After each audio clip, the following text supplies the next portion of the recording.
जय माता दी दोस्तों, कैसे हो आप सभी लोग। उम्मीद करती हूँ कि आप सभी बहुत अच्छे से होंगे। आज की वीडियो में हम लोग जानेंगे शीतला माता की पूजा विधि सरल तरीके से घर पर ही आप कैसे करें शीतला माता की पूजा।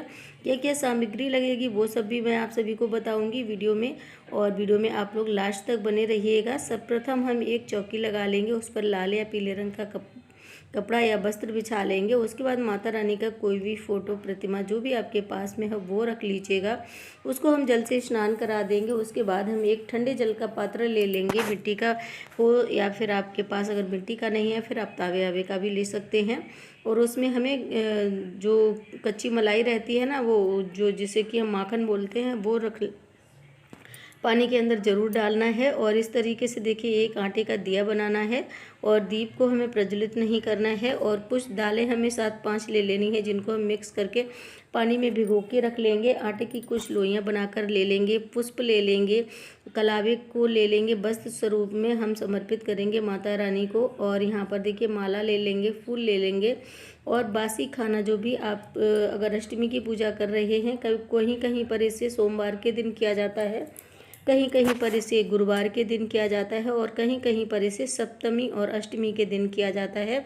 तो मैं आपको यहाँ पर माता रानी की सरल विधि से पूजा करना दिखा रही हूँ। आप सरल तरीके से माता रानी की पूजा घर पर ही कैसे कर सकते हैं। वैसे तो ये जो पूजा है वो मंदिर जाकर ही करनी बहुत ज़्यादा उचित रहती है, परंतु अगर किसी कारणवश से आप मंदिर नहीं है शीतला माता का, या आप नहीं जा सकते हैं, तो फिर आप घर में भी इस तरीके का कोई भी फ़ोटो जहाँ पर पूजा की मिलते हैं वहाँ पर मिल जाती है, तो उससे आप वहाँ से पूजा की मूर्ति ला सकते हैं शीतला माता की, और घर पर ही ये आसान विधि से पूजा कर सकते हैं। तो सर्वप्रथम देखिए हम हल्दी से तिलक लगाएंगे। हल्दी को हम पानी में थोड़ा सा घोल लेंगे, एक पेस्ट सा बना लेंगे, और उसी से हमें पूजन करना होता है। हल्दी की तासीर थोड़ी ठंडी मानी जाती है, तो इसीलिए हमें हल्दी चढ़ानी होती है। आप गणपति जी को हल्दी या सुपारी से बनाकर ले सकते हैं, चाहे तो फोटो या प्रतिमा ले सकते हैं। किसी भी पूजन में देखिए गणपति जी प्रथम पूज्य होते हैं, तो सबसे पहले हमें गणपति जी का पूजन करना है। और इसी तरीके से मैंने यहाँ पर हल्दी की गांठ को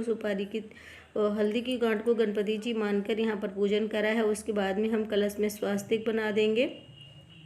हल्दी से ही हम स्वास्तिक बनाएंगे। हल्दी का ही ज़्यादा पूजा में यूज किया जाता है शीतलाष्टमी पर, और होलिका दहन पर भी आप हल्दी से ही पूजन करते हैं। तो इसीलिए मैं यहाँ पर हल्दी से स्वास्तिक बना रही हूँ। अगर आपके पास हल्दी नहीं है तो फिर आप रोली से कर सकते हैं। वैसे रोली से नहीं, हमें हल्दी से ही करना ज़्यादा शुभ माना जाता है। तो देखिए सरल तरीके से आप घर पर रहकर ही इस पूजा को कर सकते हैं। ये मौसम चेंज होता है तो बहुत सारी बीमारियां आती हैं, इसलिए शीतला माता की पूजा करी जाती है।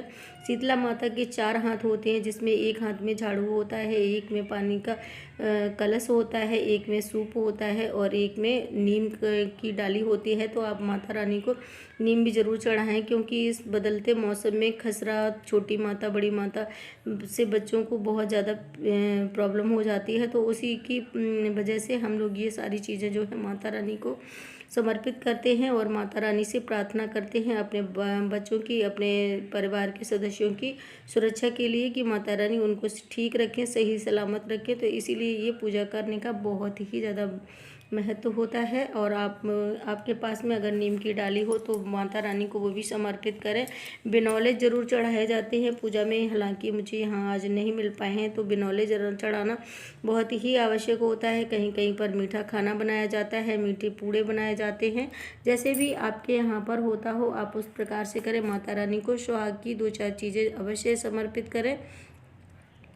और इसी तरीके से ये आप सरल तरीके से पूजन कर सकते हैं। तो मैंने बिंदी और बिछिए, सिंदूर, ये सारी चीज़ें जो है माता रानी को समर्पित कर दी हैं।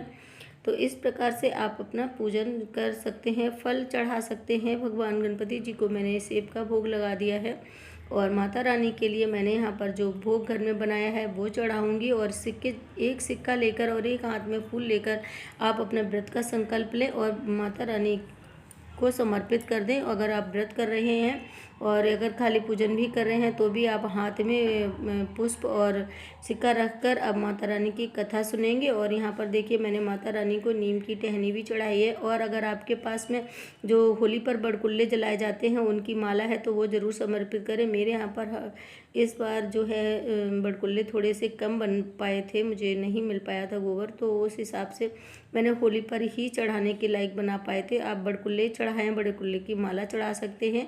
कलावे को हम बस रूप माता रानी को समर्पित कर देंगे। और ये जो सारी सामग्री है वो मैं आपको दिखा रही हूँ, ये सभी का भोग लगाया जाता है माता रानी को। और जो भी बासी भोजन होता है, ठंडा भोजन, सप्तमी के दिन भोजन बना लिया जाता है और शुद्ध सात्विक भोजन बनाया जाता है। उसको शाम को जूठा भी नहीं किया जाता है। सुबह सुबह माता रानी को उसी का भोग लगाया जाता है। और कहीं कहीं पर घरों में अष्टमी के दिन चूल्हा भी नहीं जलाया जाता है। तो ये सारी जानकारी जो मैंने आपको दी है, आई होप कि आप सभी को पसंद आई होगी। तो इसी प्रकार से आप माता रानी का पूजन कर सकते हैं। अगर आपके पास फोटो या प्रतिमा नहीं है, कहीं कहीं पर ये जो पूजा है वो होलिका दहन जहाँ पर होता है वहाँ पर भी की जाती है। जैसे कि चौराहे पर होलिका दहन हो रहा है तो वहाँ पर की जाती है। और आप अगर मंदिर में करने गए हैं तो लौटते समय आप होलिका दहन के पास भी कर सकते हैं। और यहाँ पर लास्ट में एक खजाना दबाया जाता है अपने बच्चों के लिए, बरकत के लिए, अपने बच्चों के लिए। तो यहाँ पर देखिए मैंने, अगर आपको बाजरा मिल जाए तो आपको बाजरा बोना चाहिए इस तरीके से किसी गमले में। और मैंने यहाँ पर मूंग के दाने बोए हैं। तो आई होप कि वीडियो पसंद आई होगी। तो इसी तरीके से मैंने माता रानी की पूजा किया करी है, आप लोग भी करिएगा। कमेंट बॉक्स में जय माता दी लिखिएगा, वीडियो को लाइक कीजिएगा, शेयर कीजिएगा, चैनल को सब्सक्राइब